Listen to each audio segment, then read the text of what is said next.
আসসালামু আলাইকুম রহমতুল্লাহি বারাকাতু। My dear beautiful students, solve করব ঢাকা বোর্ড 2025 সালে পরীক্ষায় আসা একটা গুরুত্বপূর্ণ এমসিকিউ। একটা ত্রিভুজ দেওয়া আছে পি কিউ আর, বাইরে দেওয়া আছে একটা বাহু আর এস, এবং এখান থেকে একটা কোণ উৎপন্ন হয়েছে পি আর এস। এখানে দেওয়া আছে, এজন্য আমরা বুঝতেছি এখানে একটা কোণ আছে। ওকে, উপরের চিত্রে কোণ পি আর এস এর মান কত? ক 40 ডিগ্রি, খ 70 ডিগ্রি, গ 110 ডিগ্রি অর্থাৎ 110 ডিগ্রি, ঘ 140 ডিগ্রি। ওকে, একটা প্রশ্ন থেকে যায় যে আমি কিভাবে বুঝবো আমাকে আসলে এই কোণটাই বের করতে হবে, যদি না আমাকে কখনো এরকম সাইন দেয়া না থাকে। মাথায় রাখতে হবে ত্রিভুজের ক্ষেত্রে যদি কোণ পি আর এস লিখে, তাহলে মধ্যখানে যে লেটার থাকবে এখানে আছে আর, মাথায় রাখতে হবে। তাহলে আরটাই হচ্ছে কি কোণ, that means P R S. এখন ভুল হতে পারে, তুমি ভাবতে পারো পি আর কিউ, না, পি আর এস এই কোণটা বের করতে হবে। ওকে, আমরা দেখি কি করা যায়। পি কিউ আর হচ্ছে একটা ত্রিভুজ, এই ত্রিভুজে দেওয়া আছে কোণ পি 40 ডিগ্রি। ওকে, আর কিছু দেওয়া নেই। ফাইন, দেখো দুইটা বাহু আছে, একটা হচ্ছে পি আর, একটা হচ্ছে পি কিউ, এবং এই যে দুইটা সাইন, এদের নাম হচ্ছে হ্যাশ মার্কস বা টিক মার্কস। খুবই খুবই ইম্পর্টেন্ট জ্যামিতিতে এই সাইনগুলা।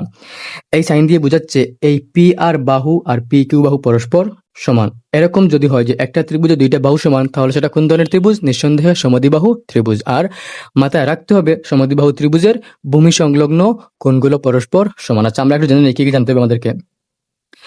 প্রথমে জানতে হবে ত্রিভুজের তিন কোণের সমষ্টি 180 ডিগ্রি, অর্থাৎ একটি কোণ জানা থাকলে আমি দুইটি কোণ বের করতে পারবো যদি ত্রিভুজটা সমদ্বিবাহু ত্রিভুজ হয়।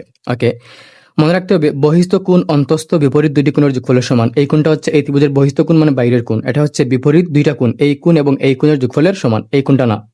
ওকে, আর তোমাকে জানতে হবে এই বাহুটা যে সমদ্বিবাহু ত্রিভুজের ভূমি সংলগ্ন দুটি কোণ পরস্পর সমান, তুমি এটা অলরেডি জানো। আর জানতে হবে রৈখিক যুগল কোণ 180 ডিগ্রি। এটা একটু বুঝাই দেই।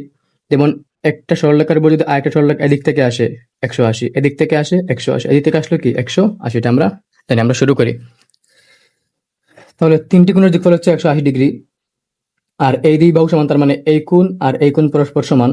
তাহলে আমি 180 ডিগ্রি যদি 40 বিয়োগ করি, 180 ডিগ্রি বিয়োগ 40 ডিগ্রি আমার কাছে থাকবে 140 ডিগ্রি। এই 140 ডিগ্রি হচ্ছে এই দুইটা কোণ মিলে, আর এই দুইটা কোণ যেহেতু পরস্পর সমান, তাহলে আমি ভাগ দিব 2 দিয়ে। তাহলে আমি কি পেয়ে যাবো? আমি পেয়ে যাবো হচ্ছে একটি কোণ 70 ডিগ্রি, অর্থাৎ এই কোণটা 70 ডিগ্রি, এই কোণটাও 70 ডিগ্রি, এই কোণটা। তাহলে আমার লাগবে পি আর এস, যেহেতু এটা হচ্ছে রৈখিক যুগল, তার মানে কি 180 ডিগ্রি। তাহলে এই 180 ডিগ্রি থেকে আমি যদি এই কোণ অর্থাৎ 70 ডিগ্রি বাদ দিই, আমি কি পেয়ে যাবো? এই কোণটা পেয়ে যাবো না? তাহলে বাদ দাও, 180 ডিগ্রি বিয়োগ 70 degree is equal to 110 degree, অর্থাৎ 110 ডিগ্রি। তাহলে আনসার কোনটা? আনসার হচ্ছে 110 ডিগ্রি। ধন্যবাদ।